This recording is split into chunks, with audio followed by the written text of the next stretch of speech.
waiting with bated breath to hear you speak. Waiting for something profound. Yeah.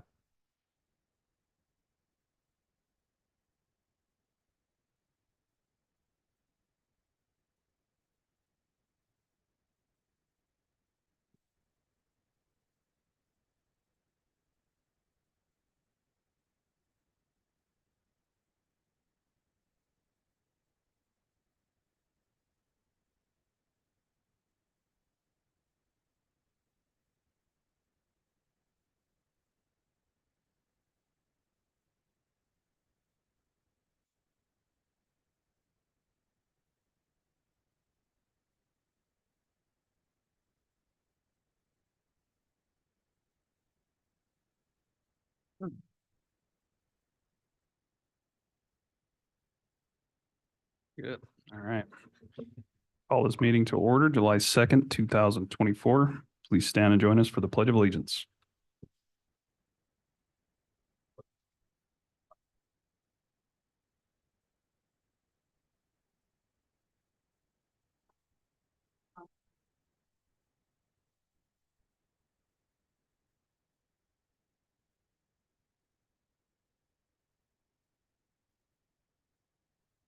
Okay, good morning, everyone. Happy July. We have officially kicked off fiscal year 25 under a tentative budget, so that's exciting. We do have a quorum present today with all 5 commissioners in attendance. Commissioners, the first order of business is the approval of the agenda. Mr. Chairman, I would make the motion to approve the agenda. Got a motion to approve by Commissioner Toman. Do we have a second? Second. Second by Commissioner Richards. Any discussion? Hearing none, all those in favor signify by saying aye. Aye. Aye. Opposed, nay. Motion's unanimous. First under tab A today is a public hearing for a grant application. With us this morning is Christina Marshall, County Grants Manager, to discuss the Wyoming Library Multipurpose Community Facility Grant application. And good morning.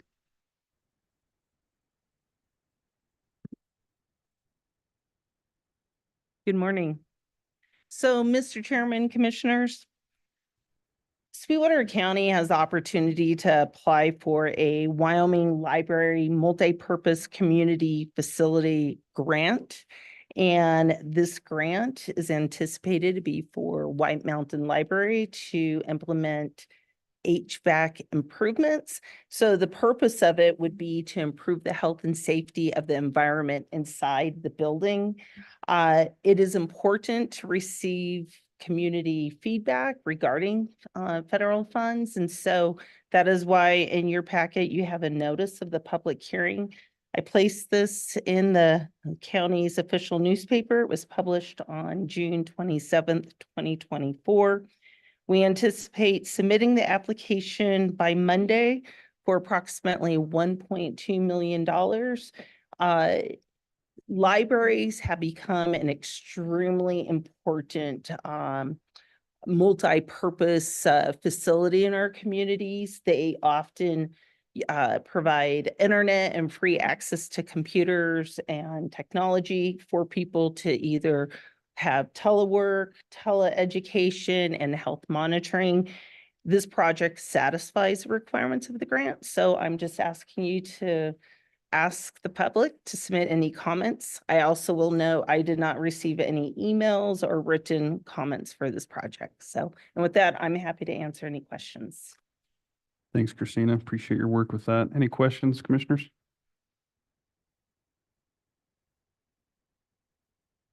If not, at this time, we will open up the public hearing for the Wyoming Library Multipurpose Community Facility Grant application. If there's any member in the audience or online that would like to speak to this application, now would be the appropriate time.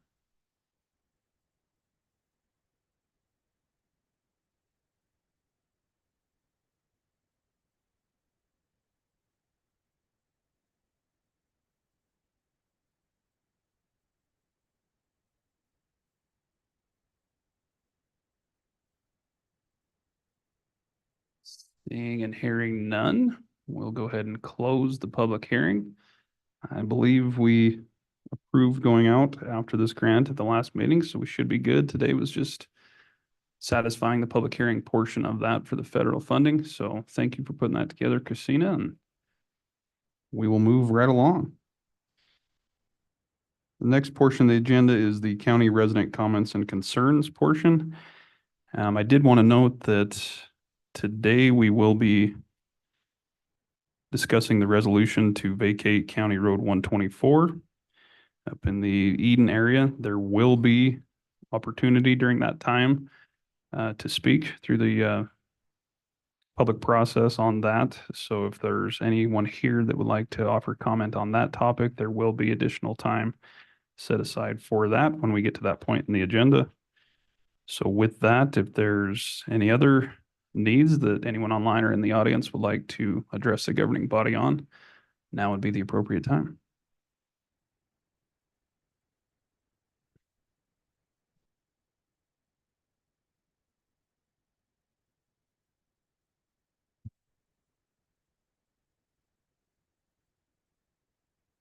Seeing and hearing none, we'll go ahead and close county resident comments and concerns. This will move us right along into tab B. Before you this morning, under tab B is the consent agenda, commissioners. We've got 5 items. First being the approval of the June 18th, 2024 minutes. Second is the approval of the county vouchers, warrants, and EALs. Third is the approval of the bonds, which happens to be one for Commissioner Jones, so take careful consideration there. Fourth is a request to restaff the following vacant positions in the Road and Bridge Department: an equipment operator full-time and 3 seasonal truck drivers. And the 5th request is to restaff vacant positions in the detention center: 1 for a detention sergeant and 1 for a detention officer. Commissioners, are there any requests to remove any of the items from the consent agenda before we move to approve? Not, I'd entertain a motion to approve the consent agenda as presented.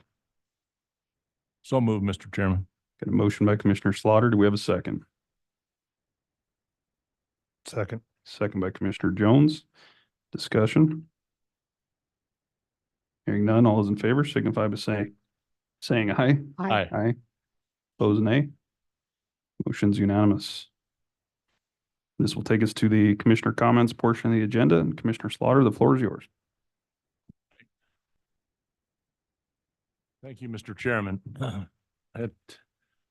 Things have slowed down just a little bit, but there are plenty of things to keep us busy. On the 25th, I attended the Golden Hour Senior Center regular board meeting. Their board welcomed new members Helena Albers and Vivian Shedden, along with returning members Aaron Brady, Kathy McCormick, and Gail Basilla. Their kitchen is experiencing several mechanical and electrical issues. I tried to explain the county's position as landlord. They were experiencing an issue with the kitchen air conditioning. I suggested that this was an appropriate issue for county maintenance. Director Marcia Briggs contacted Public Works Director Legursky, and the issue was resolved the next day. So kudos to Gene and his staff in getting that done so quickly. I also tried to help them understand the role of the board versus the role of the director. I believe that they're appreciating the input and are working to revise some of their current policies. I also tried to help them understand the role the county fulfills with respect to their capital needs. I think they have a better understanding of that also, and will be making capital requests through Gene in the future. On the 27th, I began review of the construction manager at risk, CMAR bid that was received for work on our night building. Unfortunately, we received only 1 bid. I was asked by Public Works Director Legursky to evaluate the proposal and report on the likelihood that the proposed CMAR had met all requirements and would deliver a good product for Sweetwater County. Upon first review, I would say it looks promising. That evening, I attended a special meeting of the Board of County Commissioners to adopt the fiscal 25 budget. I was disappointed to learn that the meeting had not been properly advertised and that we would have to re-advertise and reconvene at a later date to formally adopt the new fiscal year budget. On the 29th, I attended the Flaming Gorge Days Parade in Green River and spent the rest of the day enjoying the other festivities that were going on in conjunction with Flaming Gorge Days. I had the opportunity to visit with many friends and acquaintances. Everyone seemed to be enjoying the food and fun. Yesterday, Mr. Chairman, the Sweetwater County Conservation District sponsored a review of the Bitter Creek drop structure and the plans they have for moving forward with repairs to the structure. Representatives of the Sweetwater County Conservation District, the Little Snake River Conservation District, WWC Engineering, and Sweetwater County met at the drop structure where SCCD Chairman Tom Burris gave an overview of the structure and explained the nature of the failings of the structure. Representatives of WWC Engineering familiarized themselves with the existing structure and evaluated the area. We then returned to Green River for a roundtable discussion of the structure. WWC personnel gave several opinions on what they had observed and how they would suggest the Conservation District move forward. Tom Burris gave them direction on the next steps the Conservation District would like to see. I suggested that the Conservation District bring this information to the Board of County Commissioners in the near future. Tom agreed and will schedule something at the appropriate time. Mr. Chairman, that ends my remarks. I do have Mr. Legursky's report for June that I would like to read into the record. If it will open, yes, it will. Public Works Department, July 2nd, 2024, buildings. Sweetwater County Library schematics are progressing and we are staying on schedule. Plan 1 is continuing with the construction drawings on the Southwest Counseling ARPA projects. The facilities crew will start installing the large windows in the Sweetwater County Museum in the next couple of weeks. We will need to watch the weather daily to make sure that we can remove one window and then replace it and get it secured every day. The additional bedrooms at the Rock Springs Youth Home were created. We are still waiting on a consensus regarding the remodel of the additional bathroom. The City of Rock Springs, Plan 1, Sweetwater County Public Works Director, State DFS, and Youth Home Director have all been in contact and are looking at these solutions in many different ways. We received one CMAR proposal regarding the Night Oil Tool building. The committee will review this proposal and we will pass their recommendation on to the BOCC during the July 16th, 2024 meeting. The maintenance crew handled 94 work order requests in June. Road and Bridge Department. Road and Bridge is approximately 20% complete with the magnesium chloride project for this year. We have completed all of the roads west of Green River and north of Rock Springs. They will start on County Road number 25, Hiawatha Road next week, and then start working on the remainder of the roads heading east along I-80. We will finish up with the Farson Eden roads during the last week of July. We're hauling material to County Road 23, Wamsutter Crooks Gap Road, north and south, and County Road number 2, Lumen Road, to try and build the surface up so that those roads can handle the increased oil field traffic. Crews will start our annual roadside mowing this week, and it will continue through September.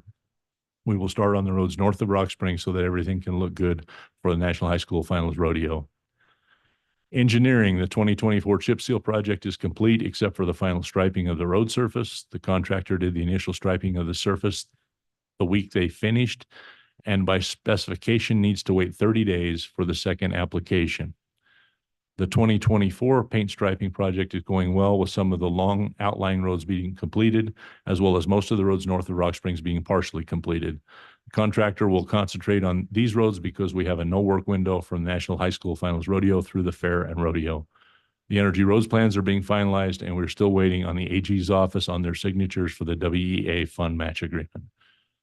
Mr. Chairman, with that concludes my report along with our Public Works report, and I would stand for any questions. Thanks, Commissioner. Appreciate the work there. Any questions for Commissioner Slaughter's report or comments? If not, you're getting off easy today. Commissioner Tillman, the floor is yours. Well, I've been into overtime. I don't know about you having an easier time of it, Commissioner Slaughter over there. But we don't get paid overtime, so I don't know how that's going to work out. The 19th, I did attend the airport board meeting, and I made a special effort to point out the requirements of our MOU and of their original requirements of their MOU with as to how the airport is to be operated. The operation of said airport shall be the sole duty of the Rock Springs Airport Board. So I just wanted to make sure their board was aware of that. They're moving forward with the terminal renewal and all kinds of other airport projects. So it's always exciting to be a liaison to the airport and see all the exciting things happening up there. But I did want to point out that I reminded them of the MOU that we had signed with them.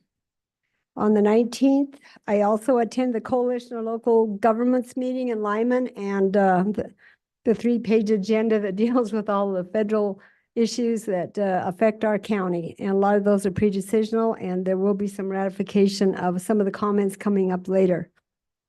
A lot of time we're spending right now on the National Old Growth Forest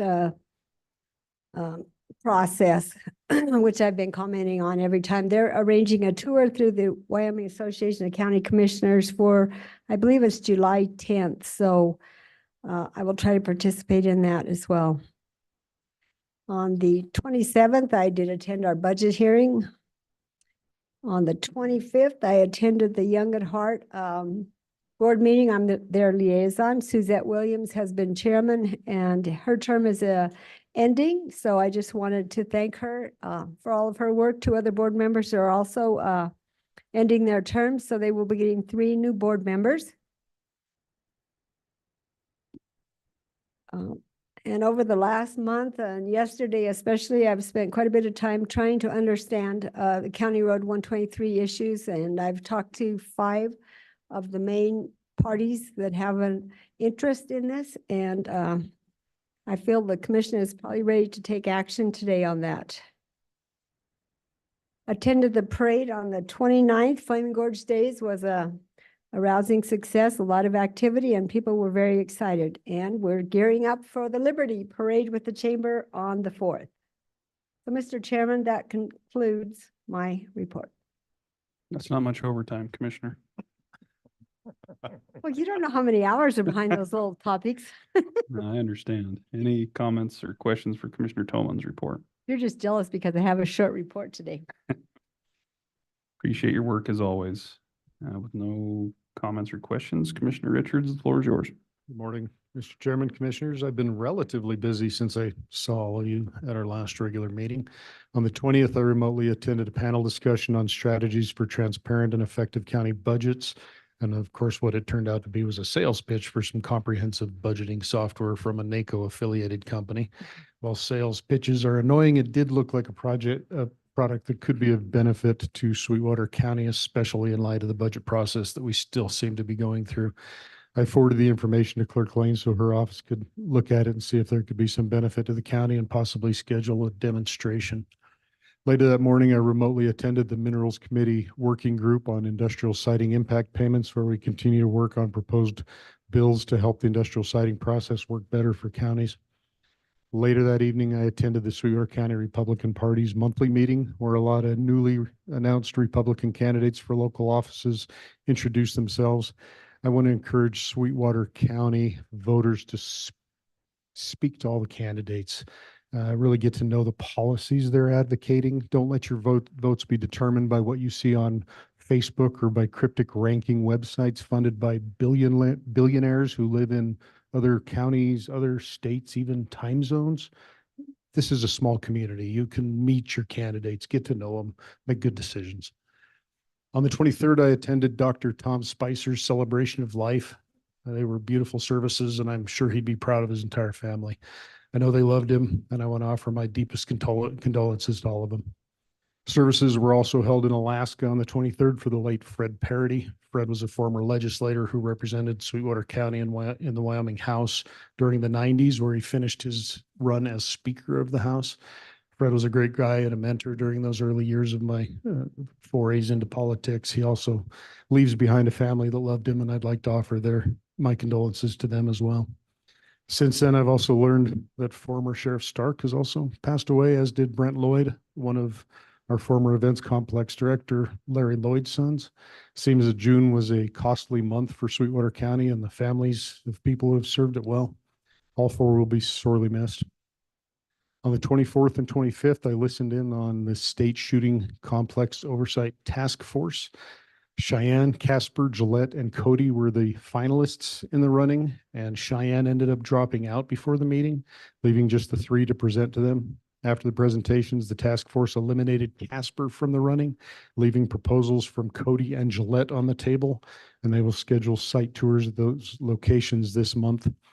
After watching the process, I'm confident we made the right decision to not continue pursuit of the complex. The things that we identified as disqualifiers for Sweetwater County are the very same things that the task force used in disqualifying many of the applications throughout the process. And I believe we saved ourselves tens of thousands, if not more dollars, pursuing something that we would have never had a chance to have won in the first place. On the 25th, I attended the monthly Fair Board meeting where I discussed the bad news with them concerning their capital funding. They understand, but do have some present capital needs that I hope we can help them address soon. They've been continuing to work on their master plan and should have some displays with their proposals up at the fair. Speaking of the fair, it is a short month away, and between now and then is also National High School Finals Rodeo, which we will have people moving in for as early as a week from now. Summer's big events are here, so saddle up, buckaroos. It's going to get wild. On the 26th, along with Chairman West, I met with the members of our SEDC as well as representatives from UNA County regarding a partnership with them to develop an updated comprehensive economic development study. They've agreed to work with us to get it developed, and we'll be pursuing some EDA grant funding to pay for it. After that, Land Use Director Bingham, Treasurer Cowan, and I met with Senator Jones about a bill that the Regulation Reduction Task Force is considering, which would limit the county's authority to regulate accessory dwelling units in Sweetwater. We already have good regulations on the topic here in the county, and we already allow them in pretty much any residential zone district. But the draft bill they're considering goes way too far in overruling local authority. Senator Jones assured us that she would present our concerns to the task force.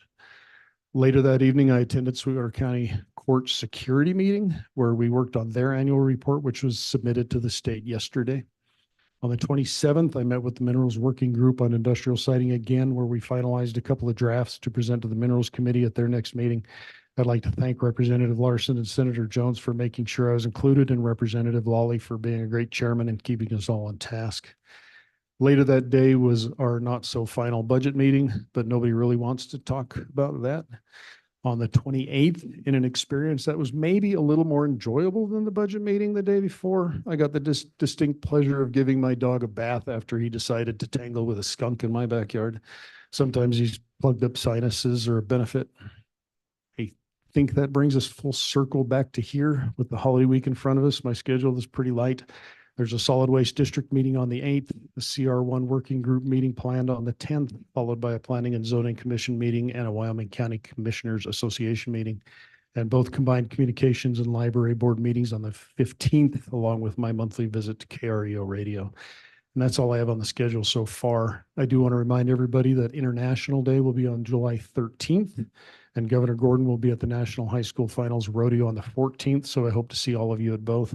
Finally, I want to wish you all a fantastic Independence Day, and I hope you get to celebrate it in good health with your friends and family.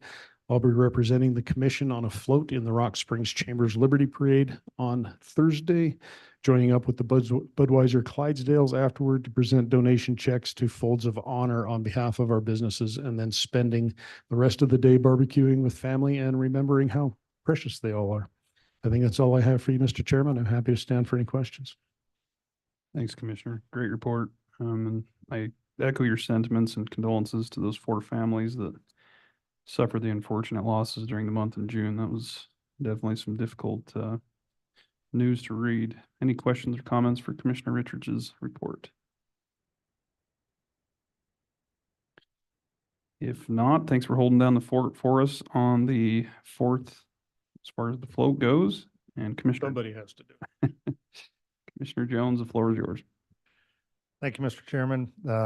As mentioned, we were all together on the 18th after our last commission meeting for the budget workshop. I'd like to take a minute and thank the 4 of you for all of your time and work. It's been long and grueling, but everybody pitched in, and I think we have a good product in the end that most importantly takes care of our county employees. On June 19th, I attended the Memorial Hospital Sweetwater County Quality Committee meeting. Some of the topics discussed included interviewing new doctors. It was kind of interesting. They've been working on the culture as one of the many things they're working on at the hospital. One of the new doctors that they interviewed said he felt the culture the minute he walked in the facility. So I think that speaks volumes for what they're trying to accomplish up there with their employees. Stephanie Moliner is a returning employee and the new quality director. So congratulations and welcome back. I think it's always positive when an employee comes back. That tells you you've got something going in the right direction. excuse me. Tentatively, the hospital will move from a 3 to a 4-star rating out of a possible 5. So that's a good move forward. That rating does look back as far as 2 years on some topics, though. So it's kind of interesting how that ranking, the information is spread out. It's not just what's happened in the last several months. On the 20th, I attended the Joint Powers Telecom Board meeting. Approved was to spend $500 per month, but it will increase our bandwidth by 10 times of what we have now. So pretty good bang for the buck there. I too attended the monthly GOP meeting on the 20th. It was interesting to hear from the candidates, to say the least. On the 25th, I attended the Memorial Hospital Sweetwater County Building and Grounds Committee meeting. Discussions included topics such as the oncology suite renovations, medical imaging renovations, an update on the lab renovation and expansion, the MOB entrance work, and their strategic master plan and future needs by category. So they're doing a good job of really planning for the future and not just seeing what's in front of them today. On the 26th, I attended the Memorial Hospital Sweetwater County Finance and Audit Committee meeting. Hospital had another positive bottom line, and of note, they are still working on becoming an acute care facility, which increases their reimbursement rate. So that would be positive if they can get through the state process on that. On the 27th, I had a Zoom call with a gentleman by the name of Dan Trolero, where we discussed gambling in Sweetwater County and the pitfalls of addiction. I think that's a topic we're probably going to hear more about in the future, and should all probably be at least reasonably aware of. There are some funding dollars available to help in that area for us if we so desire. Also on the 27th, I attended the Memorial Hospital Sweetwater County Board of Trustees meetings where the upcoming budget was discussed and moved on to the full board for final approval. Of course, we were all here on the evening of the 27th for our most recent budget discussion. I certainly hope next year's budget process is significantly improved over this year's process. On the 28th of June, I had Booth Flaming Gorge Days. It was a great day. Had some good discussions with a variety of people. 29th, participated in the parade, which was a lot of fun. Lots of smiling faces. Again, had a booth and really enjoyed speaking with folks. On the 1st, I attended the MHSC, kind of a common theme. They had a lot of meetings this month or in the last couple of weeks. The 1st, I attended the Memorial Hospital Sweetwater County monthly board meeting. They moved it ahead 2 days due to the 4th of July holiday. Mission moment from Irene that she gave, I thought was pretty impressive. One of the patients went out of his way to call her and explain to her what exemplary care he received. Nobody prompted him. He just did it out of the blue. Well, they talked about the mission at the hospital about compassionate care for all, and he said that's exactly what he received. The Board of Trustees is in the process of making changes so that it's possible they will include the general public potentially as members of the different committees under some certain needs and circumstances. So that might be good to have a fresh set of eyes in there looking at things. I applaud them for being willing to open up like that. They're still working on gaining status, as I mentioned earlier, of the critical access. And then finally, I would like to wish everyone a happy 4th of July. Ask everyone to take a few minutes to think back to our country's history and about what our founding fathers went through and the decisions they made. Today to commemorate the ratification of the Declaration of Independence is more than just a day for barbecues and fireworks, although I do hope everybody has fun and is safe. And that concludes my report. Stand for any questions. Thanks, Commissioner. Lots of meetings. Sounds like the hospital's keeping you busy, so good on them. Any questions for Commissioner Jones's report?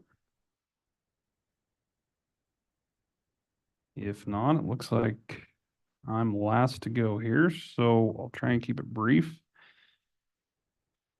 Attended a handful of meetings since we last met at our regular monthly meeting. On the 24th, I traveled up to the First and Eden area to tour County Road 124, the idea of County Road 24, to learn more about obviously the topic we've been going through the process on, and I'm trying to educate myself on what exists and what doesn't exist, and the different I guess, issues that have come about with that topic, just so I could kind of see for it myself rather than looking at GIS maps. And they do a pretty good job of that, but once you see it in person, it helps kind of put things in perspective. So spent some time up there trying to get better education, and we'll be interested to see where that topic heads later this afternoon or later this morning. As Commissioner Richards alluded to, we did attend a meeting with SEDC and members of UNT County in regards to the idea of partnering on a comprehensive economic development strategy through the EDA grant funding opportunities. So we'll see what happens with that in the weeks ahead. On the later, I guess earlier that morning, actually, I had my monthly Board of Health meeting. Pretty light agenda for them this month. They went over some board training for the emergency preparedness position that they have there, and just kind of explained the different, day-to-day dealings of that position and what it entails for unfortunate events such as a pandemic, and what they do as far as reporting and all the steps that are required with that. So pretty in-depth position and pretty detailed information that came out of that. Aside from that, business as usual for them, and things appear to be going smoothly. That evening was the monthly Southwest Counseling board meeting. They approved their budget, which is to the tune of roughly $19 million. And within that, they elected to, I guess, proceed forward with a couple of the capital projects that we had cut from our budget. That was around 350,000 or so, and they cut that in half to move forward with some of those projects. They did have discussion in regards to a 3% cost of living adjustment. They went ahead and tabled that for further information on that. So it'll be interesting to see where they head with that next month. They did briefly discuss a follow-up to the letter I shared with you all last meeting in regards to the 23-hour stabilization bed program and the idea with that. And their board is on board with moving forward and being involved in those conversations. So if we can ever get through this ongoing budget cycle that appears to never go away, I intend to set up a meeting with some of the different stakeholders to try and make that a go-ahead moving forward. So appreciate their willingness on that. What else? Oh, obviously we had the budget hearing for the special meeting on that, and we'll have to have another one on the 11th to finalize that, which continues to be a little bit frustrating. This budget process has been a learning curve, to say the least, but it just seems like each day and each week something more comes about, and it's never good news. So with that, I'll go ahead and ruin the mood for you. Yesterday, I was involved in a couple conversations and emails relative to the airport, and specifically the minimum revenue guarantee through the contract the county has with WYDOT on behalf of the state for SkyWest. And over the last 4 or 5 years or so, our portion of the cap amount came in under 250,000. The maximum cost for that cap, and just as a reminder, that subsidy is 60% to the state, 40% here locally. That's with us and WYDOT, and then we have a cooperator agreement with both cities. So the county, out of that 40%, pays 33%. Rock Springs pays 33%, and Green River pays 22%. So 45, 33, 22. So the max amount for us would be right at 744,000. But over the course of the last few years, it has been under 250,000, with the exception of, I believe, 1 year that a budget amendment was offered somewhere in the realm of between 400,000 and 500,000. So this year in budget preparations, it was budgeted for 250,000. Devin reached out and apparently was watching the very painful budget hearings that we hosted and learned of this, and shared yesterday that he has concerns with whether or not that's going to be enough to cover the subsidy. WYDOT apparently negotiated on the 27th an amendment to the MOU, which would take that cap from 744,000 to 794,000. And with that, he believes that there's going to be an increase specifically because for the last few years, there's only been one flight daily coming out of the airport. Effective June 1st of this year, they added the second flight. And so because of the single flight, there was only X amount of capacity and the seats were able to be filled more. And so the quote burn rate of unfilled seats was significantly less, which is why the amount was under the 250,000. So now with adding the second flight, you would assume that the demand is there to need that. And so that shouldn't change. But long story short, we're unclear as to what that may be. He should have the June numbers, he hopes, by the end of next week to give us an idea as far as what that burn rate may look like. But the question was whether or not we wanted to make another amendment to the budgeting process, and considering everything we've been through, I pretty much gave that the punt. And if we have to do a budget amendment, then I guess that's what we'll do moving forward. He will be here on the 16th to give an update and explain more on that, but I wanted you all to be aware that that's another unfound discovery that was brought to our attention at the 11th hour. So aside from that, I thoroughly look forward to finalizing this budget on the 11th and hope that there are no changes at all, because we seem to gain a couple 100,000, lose a couple 100,000. At one point it was 1 million, then that was back to 500,000. It's just a moving target that doesn't seem like it should be that complicated. So I too aim for a better process. I think we said that last meeting, and then we've had a couple meetings since then. So sooner or later, we're going to march forward, get this behind us, and officially open fiscal year 25. With that, commissioners, I believe that is all I have for you today, and I would stand for any questions. Mr. Chairman, Commissioner Richards. I do want to say, I think I made a mistake in my comments. So what happens when I ad lib, but I think I said Sheriff Stark when it was Sheriff Sims who passed away. That's why I try to use notes and not say things off the top of my head. Very good. I try and do the opposite, but then I forget everything. So it's a happy medium. With that, commissioners, that concludes our reports. Appreciate all the hard work. I too would wish everyone a happy 4th of July. I hope everyone's safe and does enjoy some time as they reflect on the importance of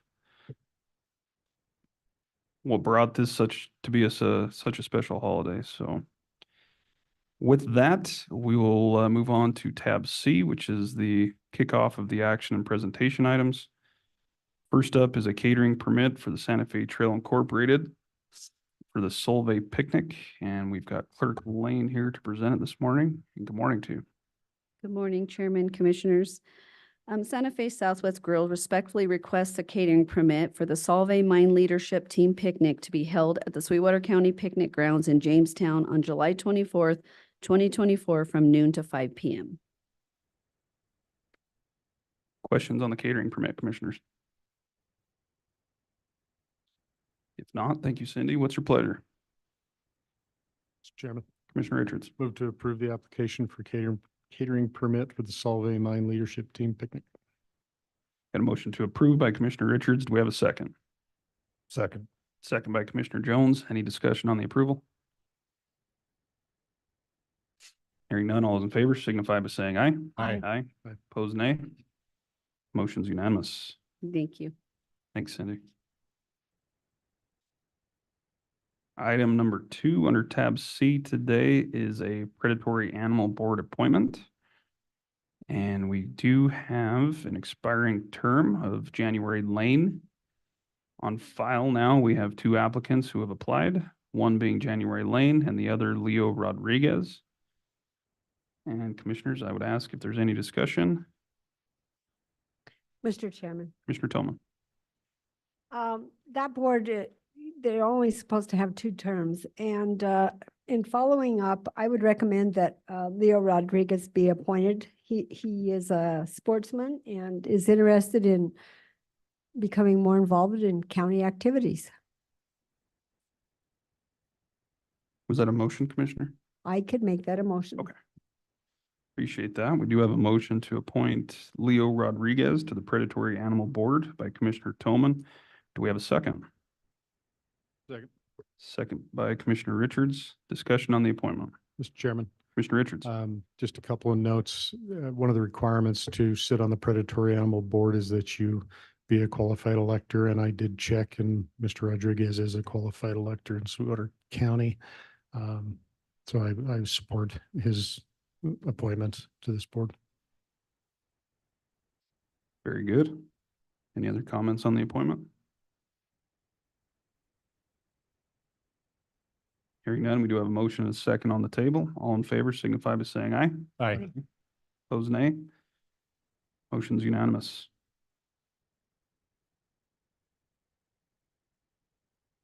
Next, under tab C is item number 3. We've got a Star Transit Board appointment due to the expiring term of Jeff Remai.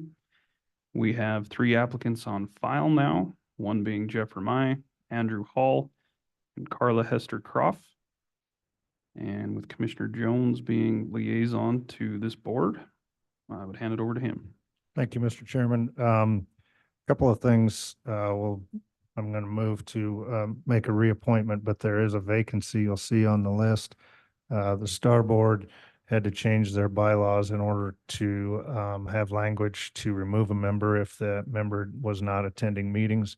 They're doing that. I just want to make sure that we're all the way through that before we appoint somebody to that position. So we'll continue with the vacancy probably until the next meeting or meeting after that. But in the meantime, they've asked that Mr. Remai stay on. Several of the members asked me to do that, so I will move to reappoint Jeff Remai for a new term.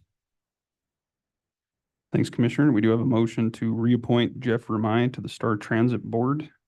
Do we have a second? I'll second that. Second by Commissioner Toman, original motion by Commissioner Jones. Any discussion on the appointment? Mr. Chairman, Commissioner Slaughter.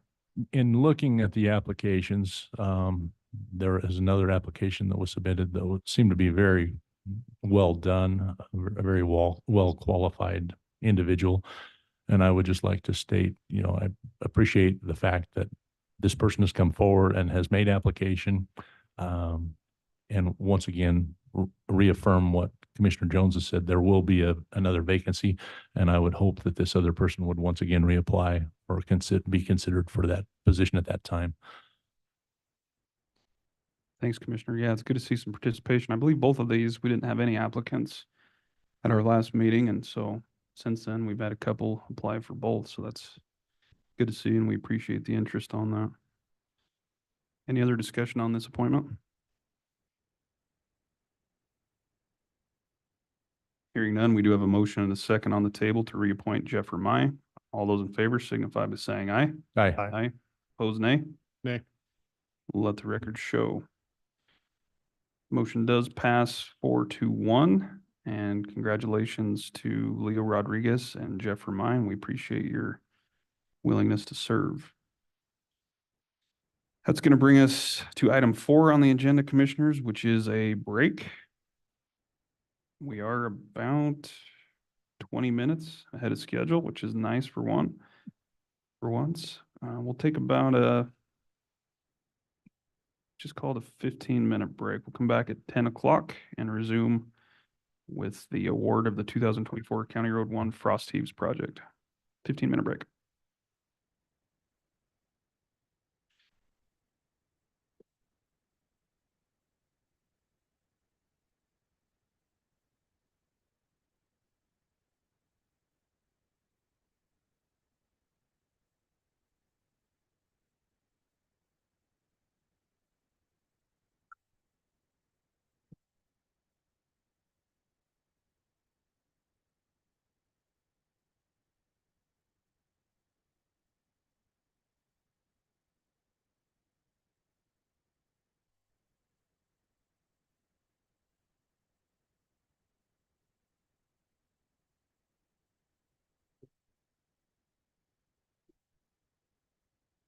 Something I need to know.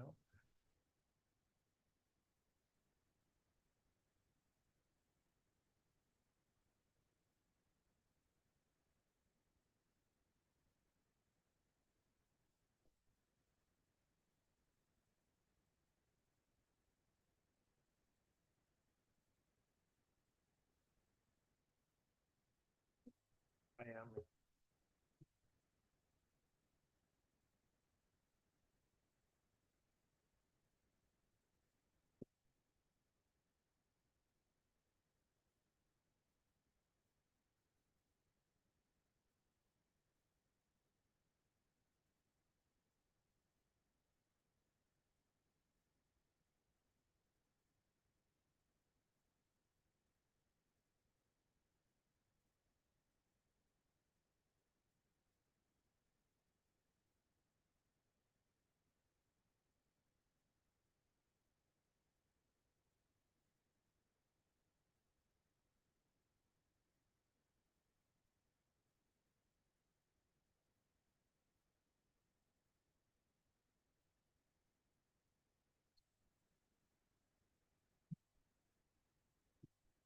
$100,000 more than what we anticipated.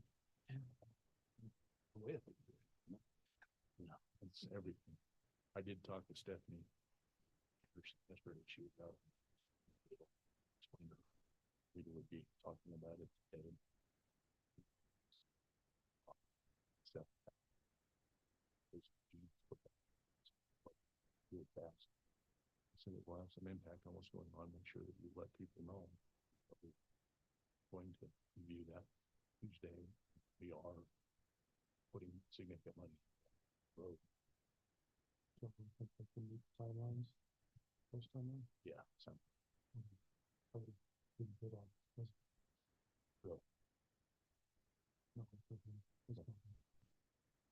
Sounded like from what it was.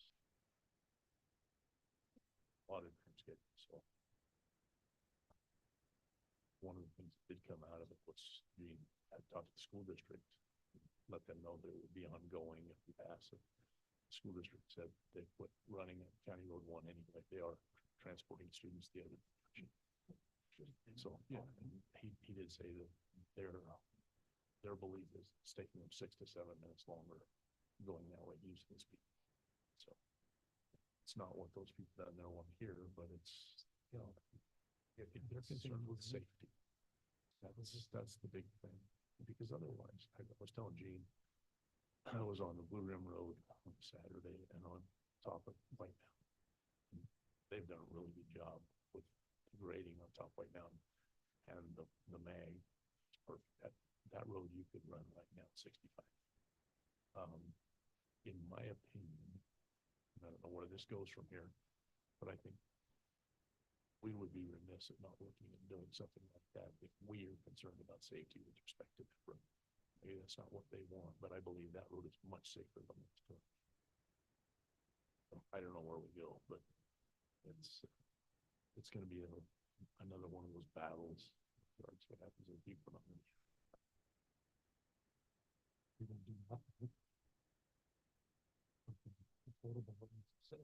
Well, and I've had several calls this last couple of weeks on the road, and so I asked Gene about potholes, what they've done.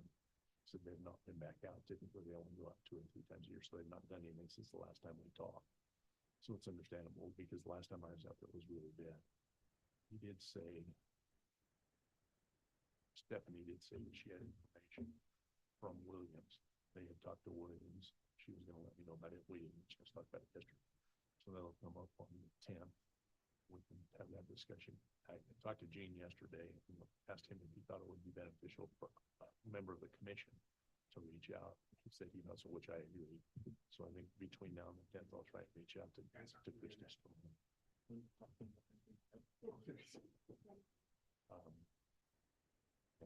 So I'll reach out to her. Thanks, Eric. Oh, okay. Barely hear you. Oh.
Yep. Good, good. All right, we'll go ahead and resume this meeting. Where we left off under tab C was item number 5, which is the award of the 2024 County Road 1 Frost Heaves project. With us this morning is Public Works Director Gene Legursky. Good morning, Gene. Good morning, Mr. Chairman, fellow commissioners. What you have before you is a frost heap project on County Road 1. If you guys remember a couple months ago when we presented the report, it's to fix 10 areas that have, we call it a frost heap, but it's not really a frost heap. It's a fatty clay that has had water infiltration. It's caused the road to swell, so it's creating bumps. 2-3 years ago, we used to think where they were frost heaps because it would come up in the winter and then go away in the summer. They're not going down anymore because there's trapped water. So what this allows it to do is the contract will dig out those 10 areas, fix them, repave them and get them back. This has a very short timeline because we have to get the road back open before school starts on the buses, which is around August 12th, I believe, in that area. So this is the one where we're going to allow the contractor to shut down the road from 7 a.m. to 7 p.m. every night, get everything out of the way. The reason why we're doing that is because if we had to do traffic control and everything, the traffic control would probably add another $500,000 to $750,000 to this project. So by closing the road and having some slight inconvenience, it's going to save the taxpayers and the county money, all while getting a better product because they can be able to work in the areas that they can. Some of the frost heap areas, actually, you cannot get anything around, so we'd have to one lane them. As if you guys have been down there, you both know that it's about a 22-foot wide road. So when you have an excavation that's 2.5 foot deep right next to a 22.5 foot road, it's kind of tricky. So it's better to close it. We'll start advertising a week before that when we're going to close it. And we also have we borrowed it from YDOT and incentive decentive thing that if they get it done sooner, they get a little bit of bonus money. If they get it done later, they're paying some heavy liquidated damages. So we're going to make sure they get it done. Unfortunately, there was only one bid. We had 7 contractors show up to the pre-bid conference. However, they just couldn't get all the mobilization. It's basically a trucking job. There's about 18,000 yards of material that needs to go in and out in a short amount of time. So they're going to be, we put it in the schedule. We're going to be down there when they start. It's a 21-day window, calendar window. So they're going to be working weekends and everything 12 hours a day until they get it done. So. Thanks, Gene. Appreciate that info. Questions on this Frost Heaves project, commissioners? Mr. Chairman, Commissioner Slaughter. Gene, when we originally talked about this, as shown, the engineer's bid was about $250,000 less than this. You're using fuel tax monies to fund this. I'm using fuel tax monies and then I'm going to have to move because of the budget. And I heard the director from the chairman, though, that we don't want any change orders to the budget yet. So I'm going to move some fuel tax monies around and put off some other projects on county roads that we had planned for this year. Some design projects going out to Quayle, some stuff that we need to do as far as right-of-ways goes to secure right-of-ways to move that money into this to be able to fund it completely from that and put those projects off. Okay. Just wanted to make sure how you're planning to do that.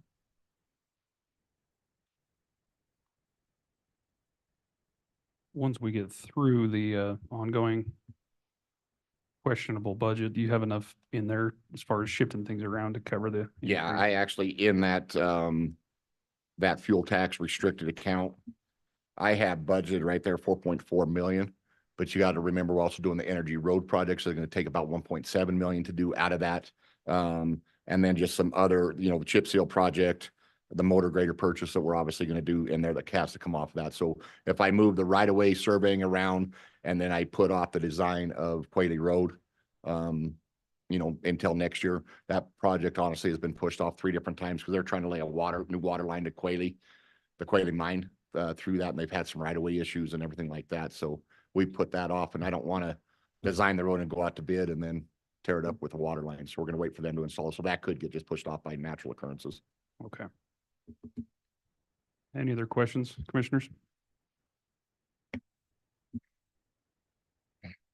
If not, I would entertain a motion to award the bid for the 2024 County Road 1 Frost Heaves project to Kilgore Companies LLC, doing business as Lewis and Lewis Incorporated, in the amount of $1,234,375, and authorize the chairman to sign all necessary project documents. So moved. Motion by Commissioner Slaughter. Do we have a second? I would second. Second by Commissioner Toman. Island wants to second it. He's having a I'm fit good. over here. I'm good.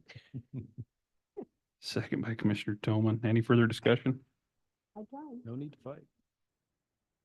Hearing none, all those in favor signify by saying aye. Aye. Aye. Opposed, nay. Motion is unanimous.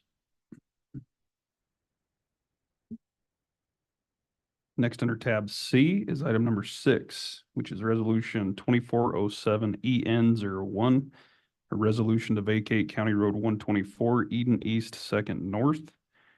And we'll hand it back to Public Works Director Gene Legursky. Thank you, Mr. Chairman. As everybody is well aware, we've been in this process since February.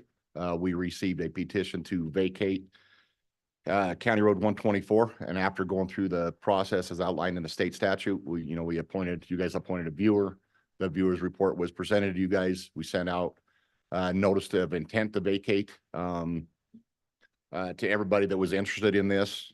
We also went a little bit above and beyond and had Andy run up, and he posted this at various places at the site, couple places on 191 and adjoining roads, at the post office, at both fueling stations, at the community center. So we tried to canvass as much as possible. It's hard to say how many people read the newspaper anymore. So we wanted to make sure that everybody was well aware that this was going on and we could receive good public comments. You guys have been forwarded those comments. We received 17 of them. 14 of them were in favor of vacating for various reasons. 3 were not in favor of vacating. We did not receive any comments specifically addressing damages. And that's one of those critical things in the state statutes that I want everybody to be aware of. Everybody talked about it, but nobody actually claimed any damages. So that was not in any of the comments.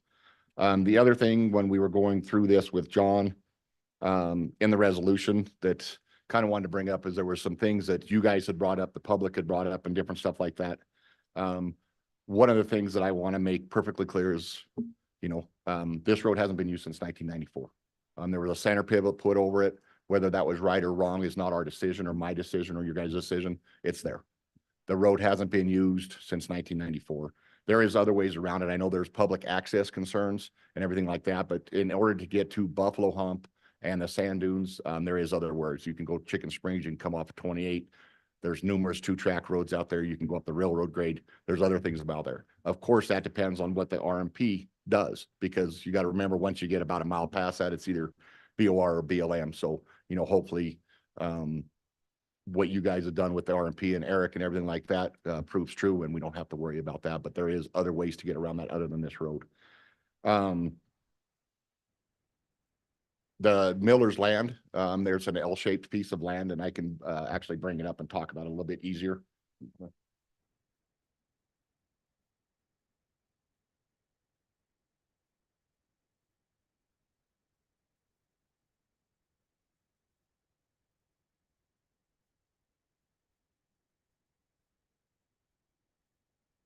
The yellow highlighted area is the Miller land and livestock land. The other one directly to the north of that with the center pivot is McMurray land. And that's what we're talking about, is the road that actually goes across the McMurray land, goes across the BOR, and then heads out into the desert. There was some comments made that the Miller land is landlocked. It is not. It obviously adjoins the county road there. When this was originally done in the 50s, it was landlocked. That's why, personally, I think this road went through, is it was actually going out to that farm unit, and somebody else actually owned, another entity owned the parcel adjacent to the road. As part of the viewer's report, it was discovered that this was all made one parcel through a death decree and given to Miller Land and Livestock. So it actually adjoins the county road. Is it ideal? No, the bridge is not adequate, but that's not ours. That goes over actually the In-Valley Irrigation District's canal, and it's their bridge. So, we don't have anything to do it, but it does adjoin a county road. So I wanted to make that clear in there. The other thing that has been discussed is maintenance of the road. We will have to go in and plow this road, maintain it, and build it. There's varying things up there. We have high numbers in the viewer's report. We have a lower number from a local contractor. As with when we do projects like that, the bid will be what the bid will be when it comes in. Like on the Frosty project, I figured it would be about $980,000 to $1 million. came in at 1.3 million. That's just the world we live in right now with bidding stuff. There's a lot of work out there. We don't know where it's going to be. And the contractors are the only ones that bid projects and build projects. So that's where we're at. So that's might be the discrepancy, between the two areas in there. So I will stand for any questions. I know you guys will open this up to public comment, but if you guys need anything or have any further questions for me, let me know. Thanks, Gene. Any questions for Mr. Legursky, commissioners?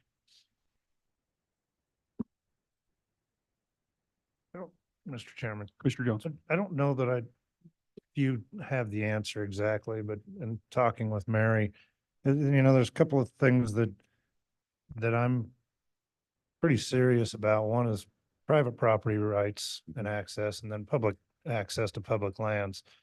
So the thing that I've been looking at from the very beginning is there access, obviously, for private property owners, but is there also access for the public to public lands? And initially, it was explained to me that there was no other way to get to the Bureau of Rec land. But now it sounds like there is, no matter what happens with this county road, really, since it's not in use, that doesn't really come into play. But my point, my question is, no matter what happens in the future, there is access to that public land, no matter what happens. There's multiple access to that public land, Okay. not including this county road. And that's been my big hang up, because that's not how it was explained to me. And that's what I want to be sure of, because we have private property owners in there and they have all the rights in the world to do what they want with their land. And I firmly believe that. So if there's access through private land today, maybe that's sold in 5 years, and the new property owner certainly has the right to say, you don't get to cross my land. And I support that. But so that's the way I've been trying to look at this is, if everything changed hands and all the private property owners said, no more access through my land, do we still have access to the public land? We do. And to make it a little bit more clear, the county has a right of way through the McMurray land and onto the BOR. That was given to us in the 50s.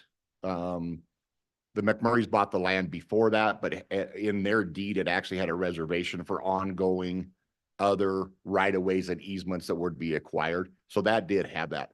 However, this road was never built as far as we can tell, or if it was a 2-track road. We do still have the easement through there. So as part of this, if you guys do decide to vacate, we will actually have to do quick claim deeds back to the McMurrays and vacate the BOR piece. So I don't want to have that misconception out there that we don't have access. We do. It goes through a center pivot. It goes through some other stuff. And then we have to do a bridge crossing across the canal. If you go around to the flip side, that you can access it off of 28. If you are familiar with that area, you can go off of, my mind just went blank.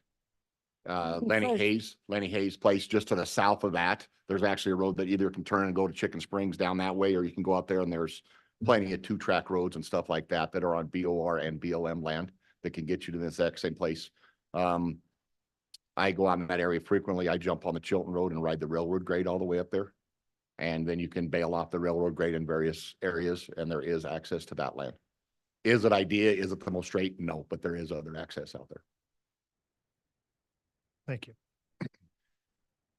So Gene, I guess on that, in the viewer's report, I recall, an alternate route being from 28. I don't remember, obviously you can come from the Buffalo Hump side, but the thought with that, or the fear, is not knowing what's going to happen with the RMP and if that gets closed in. And so I don't remember other access, but it sounds like there is. And I think that's one of the bigger concerns in the matter is, yeah, you've got the private landowners, and that obviously will weigh into the decision as well. But,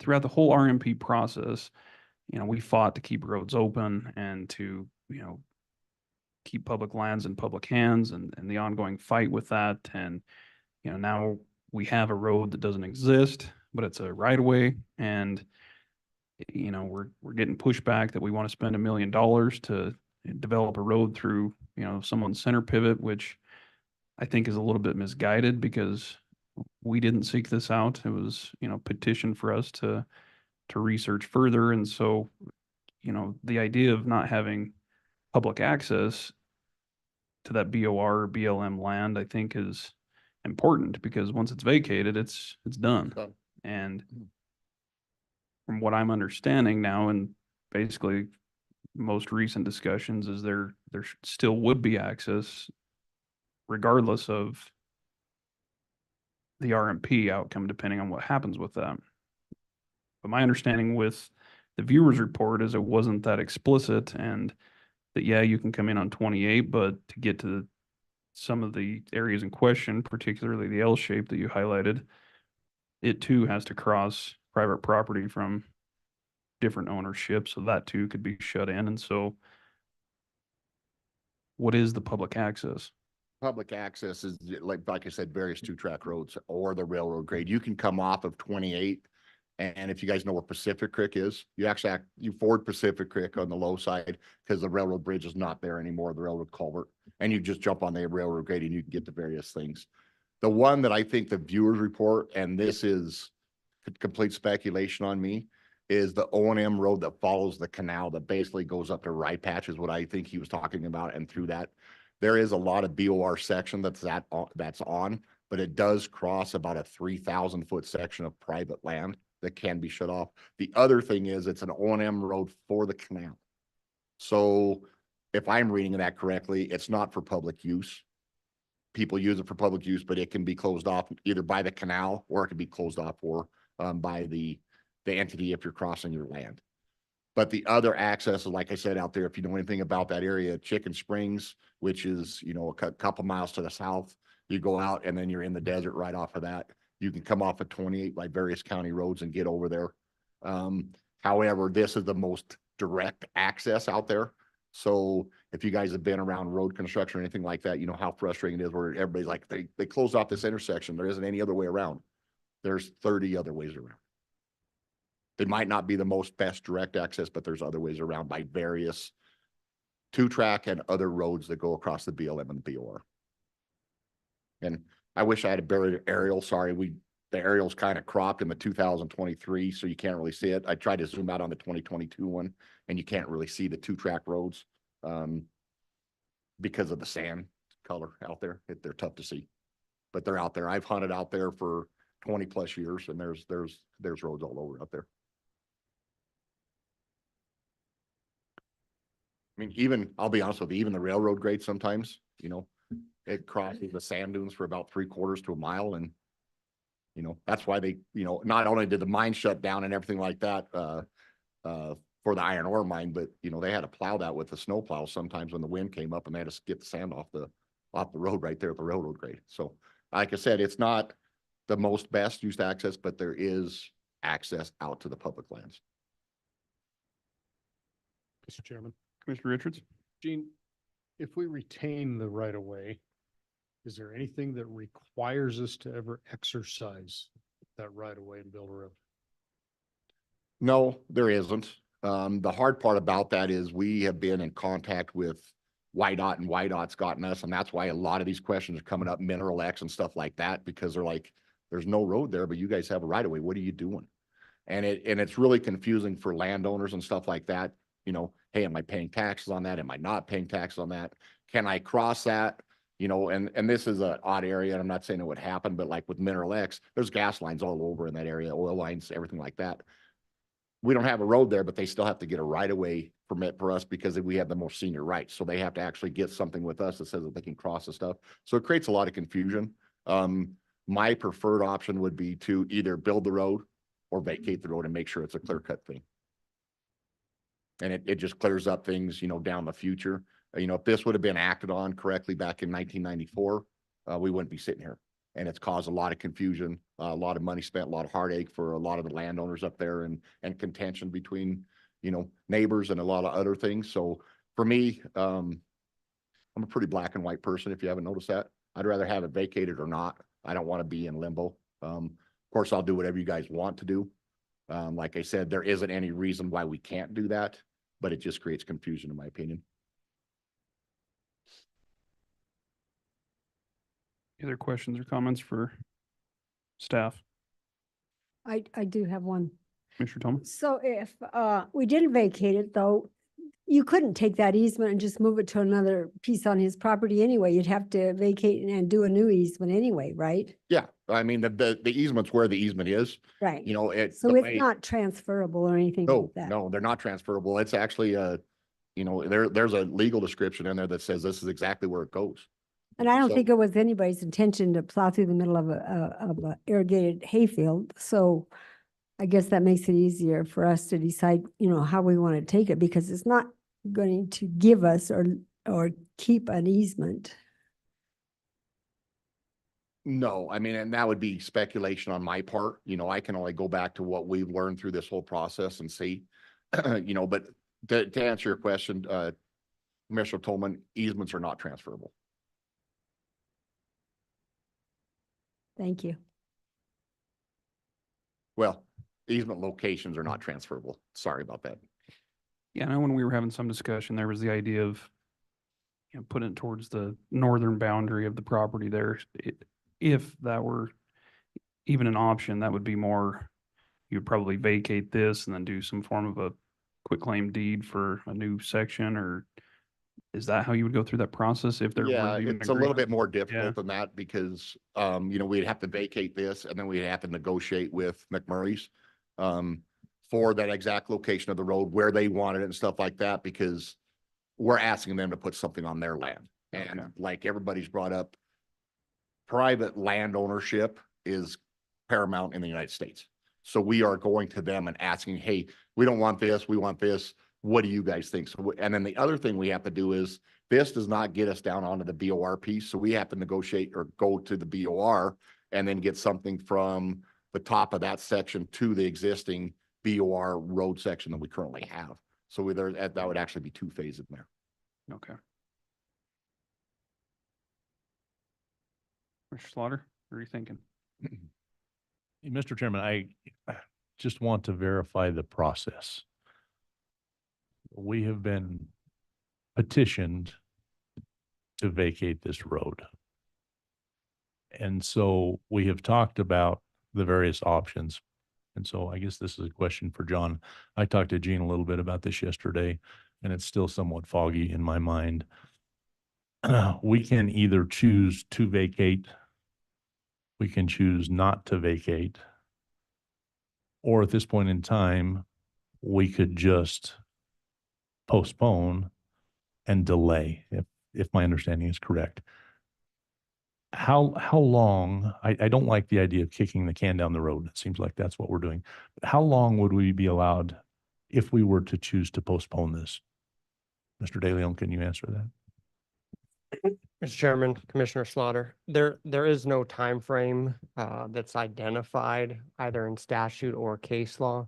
So, you know, essentially it's to provide opportunity to further look into the matter, further look into resolutions. I think that's the purpose of it.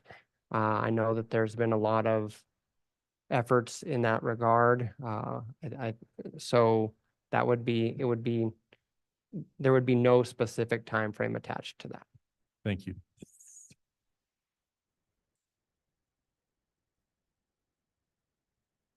Any other questions or comments for staff?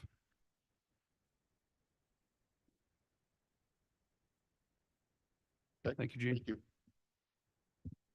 you. At this time, as part of the due process, we would like to grant the opportunity for public comment on this ongoing matter. We have received, as Mr. Legursky mentioned, written comment from, 17 written comments, both for and or against the vacation. So I'm not sure who all may want to speak to the matter, but now we would open up the process for that. We would ask that you try and limit it to 3 minutes for sake of time. But if anyone would like to come up and address the governing body, please introduce yourself. And good morning. Good morning. My name's Robert Chesnor. Bob McMurray is my father-in-law. So basically, one thing that through this process that's kind of been skewed a little bit, we tried to leave hands off this process and let the governing body make their decision based off of what the public comments were. All of you represent the public. So we tried to not skew that process. What it appears has happened is that I believe every commissioner has been contacted individually to come and look at that particular road. The problem with that is we submitted a petition with 42 names on it that were in favor of abandoning the road. That's far above what the statute required. But, you know, we went to extra effort to try to give the commission that information. So I don't know if any of those people were contacted to realize what their point is of wanting to abandon the road. But, you know, it appears from our standpoint that it basically all the inputs just coming from the other side. So I don't know if that's a question or just a comment, basically, that it doesn't appear like that other piece of information is being looked at. We appreciate the fact that the commission has their support of fighting the RMP. Rest assured, this is not in any way, shape, or form the same thing. We run grazing in that area and other various areas across the Sweetwater County. So we're well aware of what the effect of the RMP would have, and we're totally against it. So, you know, as far as public access, like you can see off the map, really at the end of that road, there is no other, even not a 2-track road or anything. So even if you get to that point, there's no place else to go unless you forge your own road or do something there. But I mean, you can't even see another 2-track road or anything there that connects to that. So there is plenty of access. I hunt out there myself. Never had a need to go down that road to get to it, even though I have family access, could easily do it, but never had a reason to. I mean, there's other ways, like it's been demonstrated, that there's a lot easier ways to get into that portion. So one of the other things is too, just kind of something that's happened over the last few years. I don't know how much aware you are of the situation with the elk migrating in from the sand dunes, but they've opened up some special permits out there. A few years ago, we had hunters running the elk down county roads and actually shot through somebody's home, shooting from a county road. Now, we understand that's not legal, but we're also saying that, you know, this compounds the problem. When you have extra access that really, you know, it doesn't go anywhere. I mean, you go out there and maybe get a herd of elk running. They literally ran the elk down the county road across the highway and were still shooting at them as they were going across. So we're all hunters. We're all in favor of that. We're in favor of public access, but this particular situation is considerably different. So I just ask that the commission, you know, maybe if anything, that they take into effect some of the other comments that were submitted, and even contact some of the petitioners that we contacted.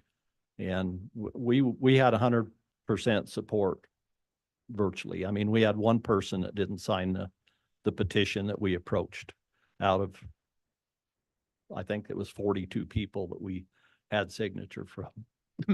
And we probably could have got more than that, but it was time limiting, trying to catch people while they were, you know, ranching, farming, whatever, and putting cattle out and everything else. So we had a tough time catching people, but it's, you know, and you can see even from the comments that you've received in, if my understanding is right, it's, you know, there's 14 people that have voiced an approval of abandon the road versus 3 that have not or want to keep the road. So anyway, we just asked that the commission take that into effect, and rest assured, we're not trying to limit public access.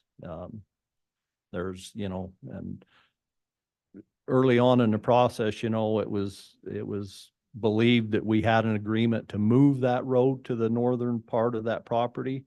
But after reevaluation, family getting together and talking about it, it basically did the same thing. It made it to where even if we move it up to the property line, you still have to put stops in that pivot to make it, and you're going to lose a certain amount of irrigation. You can't run the pivot over the top of the county road. So even if it's moved right up on the property line, it's really not a good option because we still lose irrigated ground by doing that. So that's why it was somewhat perceived as we reneged on that proposal. We didn't really renege. We just we took time to evaluate it. And the other point that I'd make is, and I believe it was in the viewer's report, was that on January 19th of 2021, the sitting commission voted unanimously at that time to abandon the road. Whatever happened there, I don't know. We thought it was done at that point in time, but I don't know if any of you went back and looked at that meeting, but there was the opportunity, the commission could have voted that. We had a vote of a unanimous vote at that time to abandon the road. And so, since that time, that vote has changed. And after talking to Commissioner Tolman yesterday, that was my explanation. It wasn't the fact that we were reneging. It's the fact that maybe that some other information was gathered, reevaluated. We looked at the process and determined that that was not a favorable solution. So we had a good meeting with Commissioner Tolman yesterday with some other residents of the valley. I think there is some suitable things that can be done that will not only provide access to that property, but other property owners in the area that do not have access at all right now.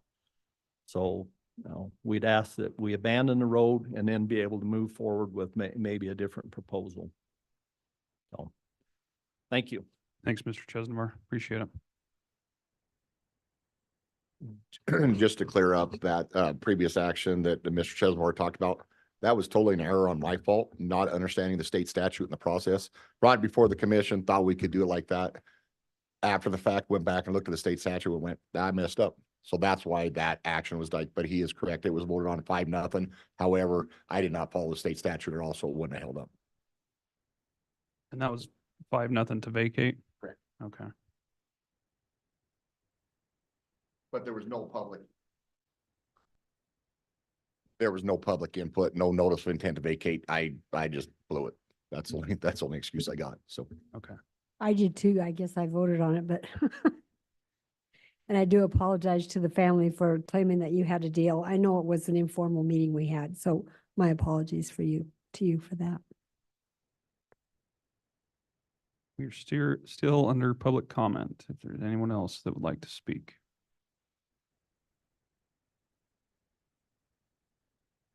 Morning. I'm Shannon Julian. I'm Bob's daughter. I just wanted to kind of talk about, and I'm sorry it's caused you a lot of trouble, but in 1994, when they decided to put the pivots in, 2 entities, federal entities, work on the pivots to get them set up in accordance with all the laws that have to be, which is the Soil Conservation Service. They have an engineer that designs and, looks at the land, designs the pivots, designs how it's going to work, design where it goes, with a county committee that also votes on that. So that was done. And then it goes to the ASCS. At that time, it was called the ASCS. It's called the Farm Source Agency now.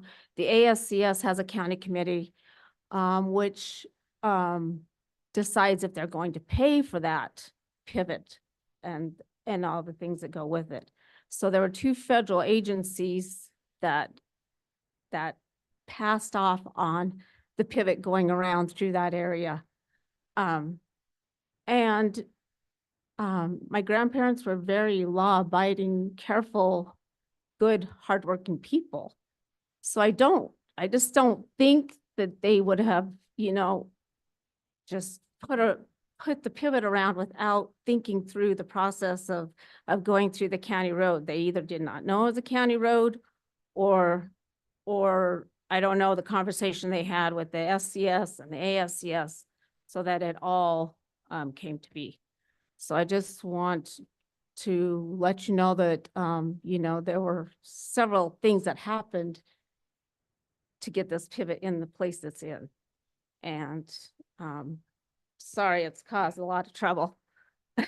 We're not those kinds of people that want to just cause trouble. But it is a very big hardship on us to have to move that pivot. And even if the road is to the north, as Bob said, the pivots are designed for the piece of land. So you just don't chop off the end gun or chop off a part of it and the system works. It's designed to work as a whole pivot, how it's set in that piece of land. So, thank you. Thanks, Mrs. Julian. Appreciate it.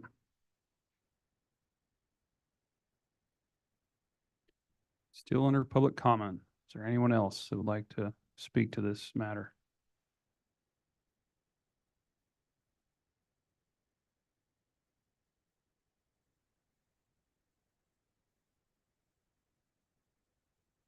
Have we received anything online as far as public comment?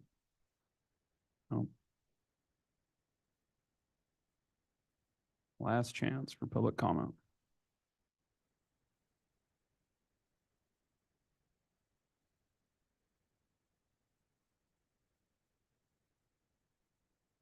Seeing and hearing no other members of the public, we will go ahead and close the public comment portion. And commissioners, I would open this up for discussion. Mr. Chairman, Commissioner Tillman. it's been a really tough issue. I know for everyone involved in the valley, and I still say it's a valley issue that you need to work together, as Mr. Chesnavar said, to find other solutions that are going to work for all of you. There are other parcels of land that are isolated behind there as well. I have met with the 5 of the most interested parties, spent an extensive amount of time trying to hear everyone's opinion. And I was of the opinion that we should not vacate it because I thought it would maybe force a resolution. But after spending considerable time with the 5 individuals, I do feel you have other access out there. I know it's not going to help Millers get to the 7 acres directly. So that part, I still am upset about, but I don't think it needs to go through the center of someone's pivot. So I would recommend that we vacate the County Road 124. Thanks, Commissioner. Any other thoughts, commissioners? Mr. Chairman, Commissioner Richards? because the right-of-way exists, the county has options. Keeping the right-of-way in place gives us the option to provide access to the public lands beyond in the future if necessary. However, I don't believe it's our responsibility as a county to perpetually guarantee access to federal public lands in every situation. In fact, I believe it's the federal government's responsibility to do just that, and Congress has given direction to that effect. I believe that when the pivot was placed, it was done in good faith, and I don't believe that putting a road through the middle of it would be in the best interest of Sweetwater County. So I'm torn on it. It's a difficult decision, but I believe that the right thing to do in this case is to vacate the county road. Thanks, Commissioner. Commissioner Slaughter? Mr. Chairman, I have been out to the property. I have looked at it. I have talked with many people in the area. I think we have followed the legal process. There was a petition for us to vacate this. We have taken public comment. I believe it's our responsibility to make a decision on this. rather than passing it on and potentially kicking the can down the road, so to speak. So I believe that I have seen enough information and enough sentiment from the community that the correct thing to do in this situation would be to vacate the road. So that's where I would lean. Thanks, Commissioner. Commissioner Jones? Just probably going to duplicate a little bit of what I said, but I want to make it very clear. When I was looking at this, it wasn't picking sides. So I want everybody to know that, because I don't believe that's a good way to make a decision. Like I said, what I was looking at was, I want first, respect private property owners. You know, one of the concerns that I had was that somehow any of the other access ways, roads that went through private property that folks in Farson are allowing people to use, at any given point, you certainly have the right to say, no more, we're done, we're not doing that anymore. And I respect that. So that's where I wanted to make sure that we respect your land and what you want to do with your land, but also the public has a right. And I wanted to make sure we weren't the reason that the public loses access. I agree with Commissioner Richards about the federal government having a responsibility in this, but I just want to make sure we are not the responsibility, we're not the reason the public is losing access. So it appears that for the most part, that balance is reached. I know not everybody is going to be happy with whatever we come up with today, but I think for the most part, we have a balance in there. And so I'm of like mind with what's been said before. Thanks, Commissioner. Yeah, I'll share my take, because it has been difficult. It's been extremely difficult, because we're put in a pinch between essentially what feels like a dispute between a couple landowners and more of a civil process that leaves us with not making someone happy. And I guess that's part of the job. And that's what we were elected to make, the decisions that, you know, are difficult, but also that are what's best for the county. You know, I was a little bit bothered when I saw some of the public comment in regards to, you know, the lack of responsibility that the commission has for wanting to put $1 million into a road that only benefits a couple people. And that was never the case. You know, we didn't come up with the idea that, hey, we want to put a road right through your property. And certainly we can reason with the expense and the long history and the lack of the road even being there, that it wouldn't make much sense to do that now, regardless of what happened back in 1994. But the fact that we decided to move forward with the intent to vacate was because we wanted to make an educated decision. We could have very easily denied the intent to vacate, but we wanted to give it due process. And so we did that, and obviously hired the viewer to provide a report and take that recommendation into consideration when we're trying to sort through this. We have been approached by both sides of the issue, and some of us have made the trip up there to try and get a feel for it, because the more information we have, then the better educated we can be. And this seems like a no-win, but part of our difficulty is because of the RMP. And I realize they're separate matters. I can agree with that, but we fought hard on your behalf to ensure that we keep everything open for, you know, industry and the economy and grazing and what have you. And so it felt as though we got to be a little bit careful here, because although it doesn't exist, we're taking away the opportunity for it to ever exist. And we don't want that. You know, we're fighting on one hand to keep as much access as possible. On the other, we have one that's sitting in our lap that wasn't, you know, brought forth by us, but through, you know, the idea of a petition. And so we're put in a little bit of a pickle. I hope that the landowners in the area can work together. You know,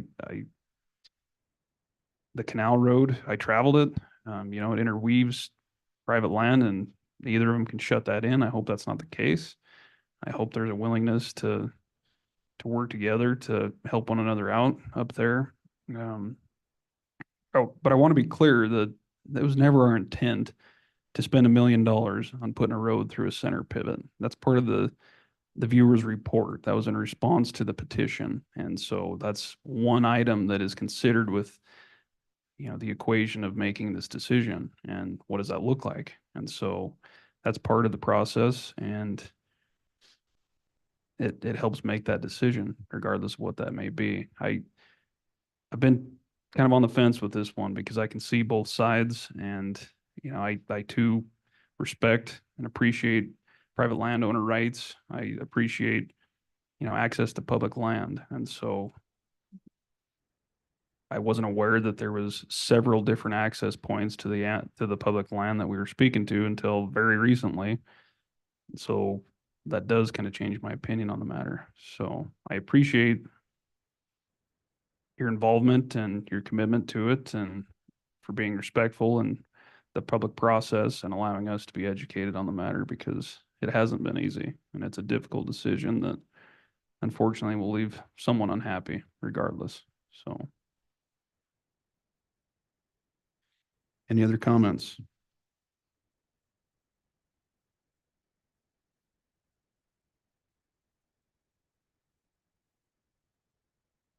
If not, commissioners, I would ask what your pleasure is on resolution 2407 EN01. The resolution to vacate County Road 124 Eden East 2nd North. Mr. Chairman, I would move to approve resolution 24-07-EN-01. A resolution to vacate County Road 124 Eden East 2nd North. Do I have a motion by Commissioner Slaughter to approve resolution 2407 EN01? Do we have a second? Mr. Chairman, if I could, Mr. De Leon. I would just ask the board to consider a motion to vacate and sign a resolution in accordance with that decision. Just addressing Commissioner Slaughter's motion, slightly different wording. The emphasis there being on the motion to vacate and essentially giving the board the authority to sign a resolution in accordance with your decision, if that is in fact the decision of the full board. I would agree to amend that motion, Mr. Chairman. We do have a motion to vacate County Road 124 by Commissioner Slaughter And to sign a resolution in accordance with that. and allow for the governing body to sign the resolution in accordance with the vacation. Is that good? A resolution in accordance with, yes. Okay. Good with that motion? Yes. Got a motion by Commissioner Slaughter. Do we have a second? Second. Second by Commissioner Jones. Any further discussion? Hearing none, we're going to roll call vote this one, and we'll start it with Mr. Slaughter. Aye. Commissioner Jones. Aye. Commissioner West is aye. Commissioner Toman. Aye. Commissioner Richards. Aye. Motion does pass to vacate 5-0, and the resolution will follow with signatures. Appreciate all of staff's time. Appreciate the viewer for putting together the report, and for the public process for all of their input and hard work. Difficult decision, but we wish you well and hope that resolution will be had up there with the neighboring properties. Thank you, Gene. Appreciate your work on that. I know it's been a lengthy process. Well, I believe it was done right. Commissioners, that's going to bring us to our final item under the action and presentation items this morning. Item number 7 is the University of Wyoming 2024-2025 County Commissioners Renewal Scholarship.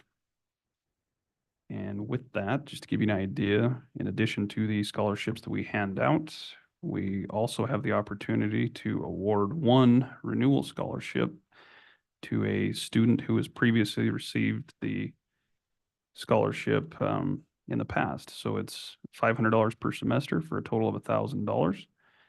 And we have 2 applicants. And because of some of their personal information being shared, I would entertain a motion to enter into executive session for personnel to discuss these 2 applicants. So moved. Got a motion by Commissioner Richards. Do we have a second? I'm Second. check, oh. Second by Commissioner Jones. All in favor, say aye. Aye. Aye. Opposed, nay. Motion is unanimous. There will be action taken upon coming out. It should be brief for the press.